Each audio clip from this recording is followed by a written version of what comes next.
Hello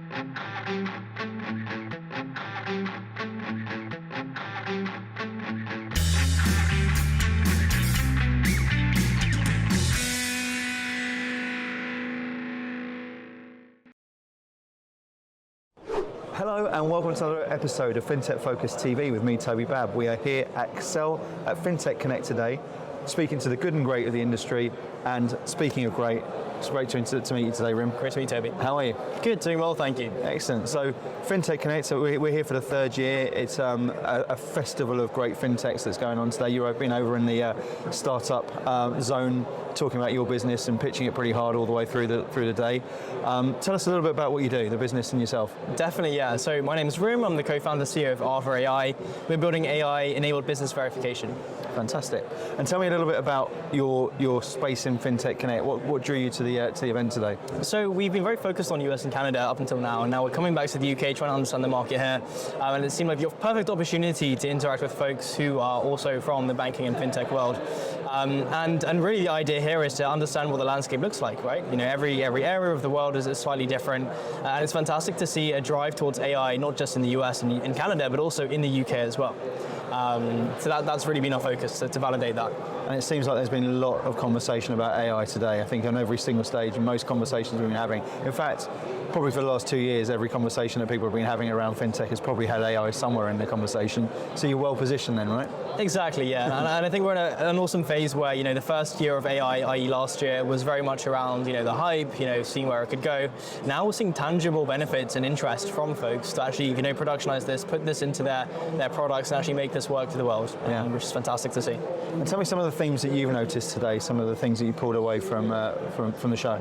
Yeah, definitely. So I think a key theme is just the strength of entrepreneurship here, right? So, we're in the startup area, surrounded by maybe another 10 to 15 other startups. And a lot of energy over there. A lot of energy, all building very, very awesome products, and a lot of them focused towards AI, right? A lot of them are AI focused in different spaces. We're specifically looking at RegTech, right? We want to understand where a human has to do compliance workflows right now and how we can automate those away with AI in a more efficient way, but also with stronger compliance. But there are other folks building AI for consumer, right? Or AI for personal insurance helping, things like that, right? There are so many different use cases that we're seeing.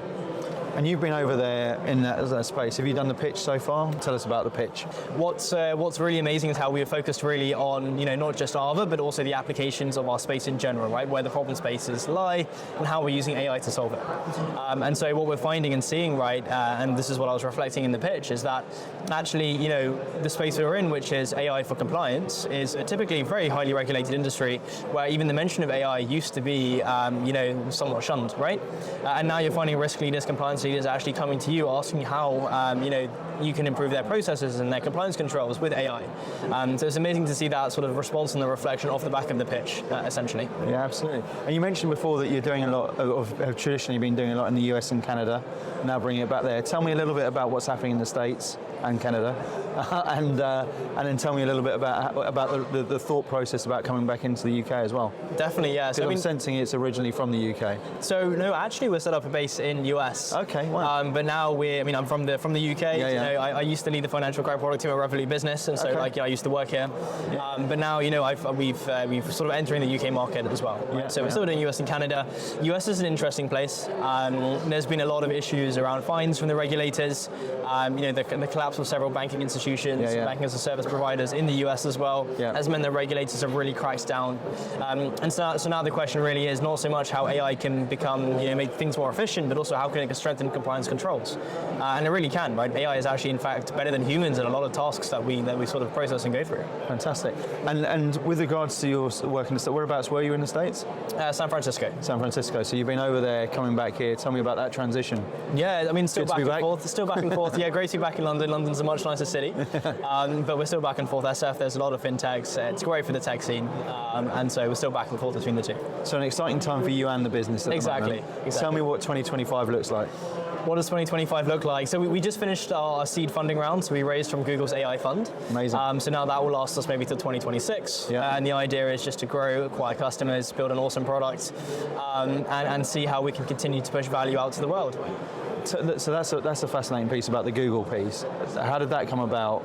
What does it mean for you, and what does it mean for the business? Definitely, yeah. So Google's AI fund, they're called Gradient Ventures. They actually reached out to us. Amazing. And so, within a day's conversation, we had them sort of wanting to invest in us. So that's a great vote. That is not a normal sort of play, is it, as well? It's not, no. So it's amazing to have the vote of confidence saying that, hey, this is, for one thing, a big problem space that we believe in. Yeah. And secondly, this is the team we think is going to solve it.